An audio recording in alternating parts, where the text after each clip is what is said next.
Oui, alors on va repartir un petit peu en arrière justement pour comprendre ce processus de perception et c'est sans doute la perception qui a donné lieu à la culture après et à la pensée. On a trouvé les premières sépultures, elles remontent à peu près à 100 000 ans dans l'histoire de l'humain. Alors on ne sait pas, c'est celle qu'on a trouvée, on ne sait pas s'il y en a eu avant, mais certains chercheurs pensent que, en fait, on réagit à un mécanisme qui s'appelle le mécanisme d'illusion de contrôle. Et ce mécanisme se mettrait en action quand on vit dans un environnement hostile, comme le faisaient les humains de la préhistoire. Et vivre dans un environnement hostile va créer un syndrome qui va nous donner l'impression qu'on va contrôler ce qu'on ne contrôle pas. C'est le mécanisme du porte-bonheur. Quand on va à un entretien d'embauche, qu'on ne connaît pas la réponse, quand on va passer un examen, quand on donne un concert, quand tout ça, on va se donner l'illusion qu'on va contrôler quelque chose dont on ne connaît pas la, la, le risque. Alors on va créer des petites, on va mettre la chemise qu'il faut, on va mettre un objet, on va mettre un gris-gris pour certaines populations. Et donc on pense que c'est ce mécanisme d'illusion de contrôle qui est à l'origine des premiers rituels.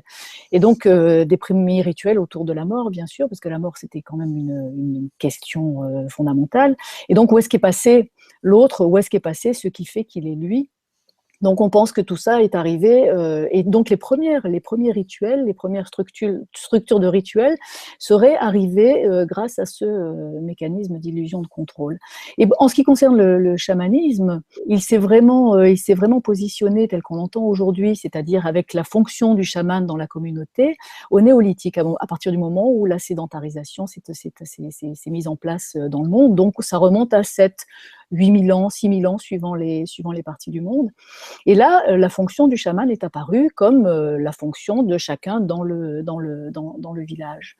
Donc, on peut dire que ce chaman avait le devoir, en fait, d'accéder à ce qu'ils appellent le monde des esprits, donc ce dont on parle, ce monde des esprits qu'on perçoit de façon intuitive. Donc lui avait le devoir d'entrer en contact avec ce monde des esprits. Pourquoi? Pour en obtenir des informations auxquelles la communauté n'avait pas accès dans l'état de conscience ordinaire. Alors pour accéder à ce monde des esprits, chaque population dans le monde a développé un accès à la transe. Ils ont utilisé ce qu'on appelle la transe chamanique, et qui est un état particulier qui, nous on l'a vu en neurosciences, en fait, modifie le comportement du cerveau et qui va nous donner accès à une réalité.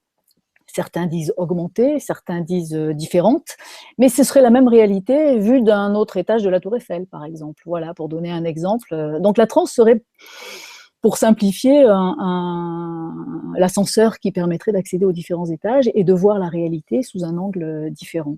Donc le rôle du chaman est apparu à ce moment-là, au néolithique. Et le chamanisme, dans toutes les populations, a émis des règles dont le but, et ça il faut bien le préciser toujours, c'est de vivre en harmonie avec son environnement.